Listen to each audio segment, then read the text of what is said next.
tant que juriste mooy cette loi bu ñuy woowee la loi interprétative dafa tenir en haleine sénégalais yëpp jaar ci assemblée les débats télévisés te fi mu yegg si tey conseil constitutionnel rejeté ko dafa mel ni quelque part sunu juristes yi xëy na dañu faillir foofu parce que génn ñu éclairer la lanterne des sénégalais et même de ceux ñi nga xam ne ñoo dugaloon boobu leeg loi ak ni mu teniree en haleine les sénégalais tey ñu ñëw ñu ne ñu mbir mi dañu ko rejeté où est-il wala ana fan la ñu nekkoon ñoom sunu ay juristes. non man d'abord teniruma en haleine parce que déjà man waxoon naa depuis le début. ne leen man loi amnistie bi nañ ko teg na le.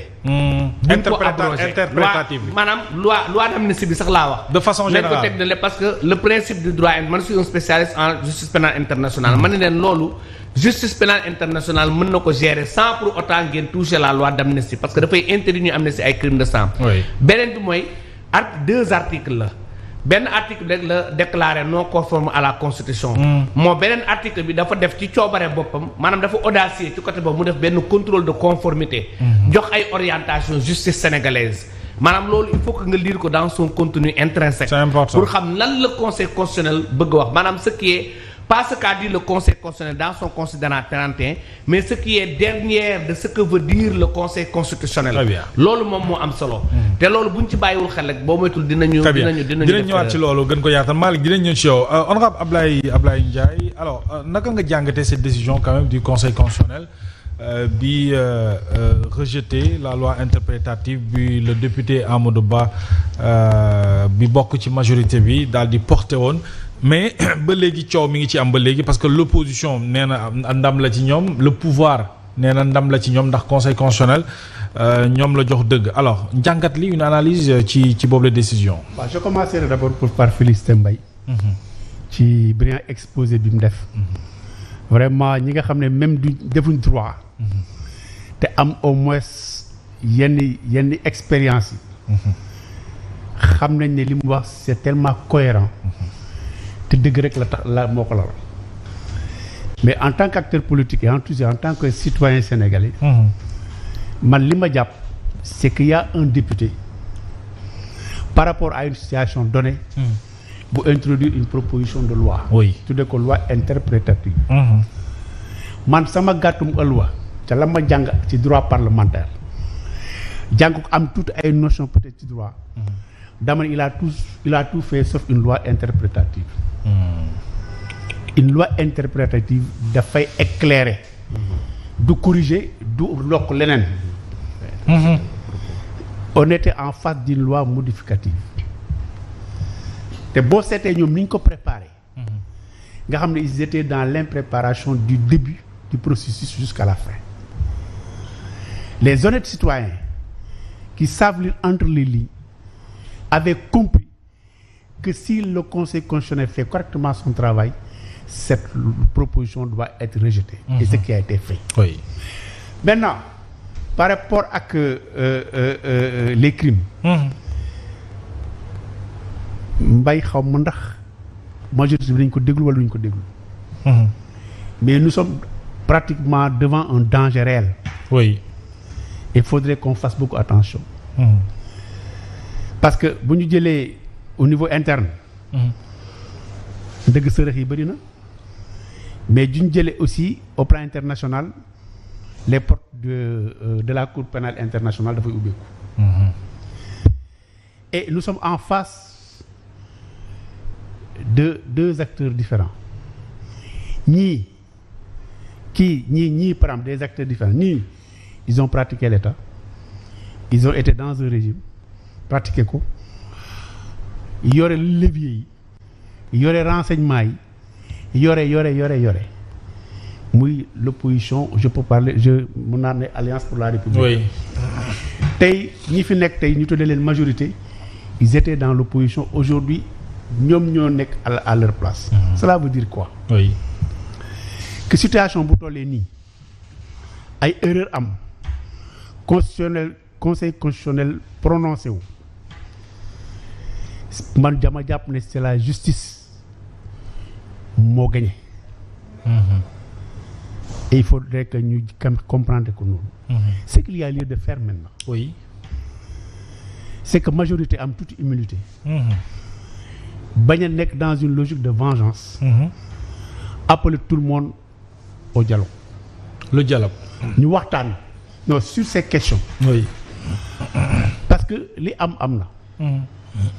te pénalement même ñi nga xam ne les FDS lañ koy wax. ils sont protégés. les forces de défense. la violence légitime état ko moom. absolument. une manifestation qui est non autorisée ban taxawaay la ci état war a am. une situation confuse ñu gis ñuy rey ay nit di gis di yàq ay matériel ay biens ay personnes di ci loru. quelle doit être la position de l'état central, quelle doit être la position des FDS. Et quand ils reçoivent des comment dirais-je, des consignes, mais elles sont protégées. Oui. Donc fii ba Matouza mën nañu fi ne di waxtaan. man li may wax mooy. et quelque part aussi l'état actuel a commis des erreurs parce que devant une situation comme ça. dans le budget de 2025. tu prévois 5 milliards pour dédommager des gens. Oui. mais dédommagement ñi ñoom. il appartient à la justice. justice seule la justice moo mun a recommander ñu évaluer xool combien pour ñu mun ko intégrer dans le dispositif. financier dans l'organisation financière. Oui. Cela n'a pas été le cas. ma jàpp ne pour mettre un terme à tout ça. Oui. li ñu war a def moo ñu toog waxtaan seet dans quelles conditions on pourrait prendre en charge les victimes de ces situations-là.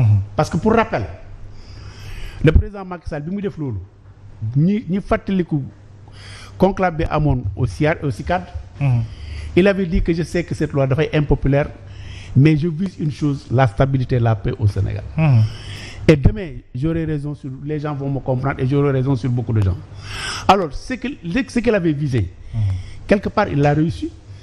Parce qu'on a organisé des élections dans une situation très calme. Oui.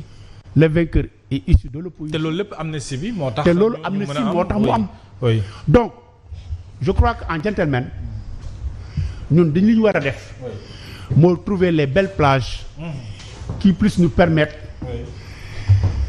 de réaliser un consensus autour de cette question en quoi faisant. Très bien. waxtaan bi ñu seet s'il y a des indemnités des indemnisations à faire. ñu ko def ko wax aussi dans quelles conditions lañ ko wax. ak quelle est la cible. Très bien. je crois que loolu c'est mieux. mais bu ñu nekkaatee fii manipulation. ku ne di bind kenn di wax ku ne di wax. C'est ça. Les Sénégalais qui sont à la base et qui n'ont rien compris. et ils ne sont pas préparés. on risque d'arriver dans des situations xam ne ni ñëpp. Très bien doyen. serait vraiment dommage. daañu si ñëwaat alors Malick naka nga jàngatee cette décision du Conseil constitutionnel concernant évidemment la loi interprétative bi nga xam ne dafa jàpp ne c'est non conforme wala c'est contraire à la Constitution boobu ba léegi nag coow li bari na ci loolu ku ci nekk di crier victoire mais ancien parlementaire nga gis nga mbir mi nu mu demee au niveau de l'Assemblée sur la place publique j'ai envie de dire tout ça pour ça quoi. Finalement, le Conseil constitutionnel l'a rejeté. Bon, déjà, merci Mohamed. Déjà, ça doit un match de football. Man gisuma ni dafa am ko gagné wala sur la décision du Conseil constitutionnel. Bon, loolu ku nekk nag mën nga jël say prérogatives bu bopp. Maanaam analyser sa bopp. Parce que tout à l'heure le docteur li mu wax tout à l'heure c'est je pense que moom daf ko teg ci le juridisme les textes li ñu wax. Donc c'est clair à ce niveau-là donc amuñu lenn lu ñu ci wax par rapport ak moom son développement en tant que spécialiste. Oui. Mais xam nga le Conseil constitutionnel c'est pas une institution comme la Cour suprême. Le Conseil constitutionnel c'est une institution qui dérive un peu de la politique, qui regarde la stabilité nationale, qui regarde beaucoup d'éléments qui entrent en jeu. C'est pour cela que c'est une juridiction exceptionnelle.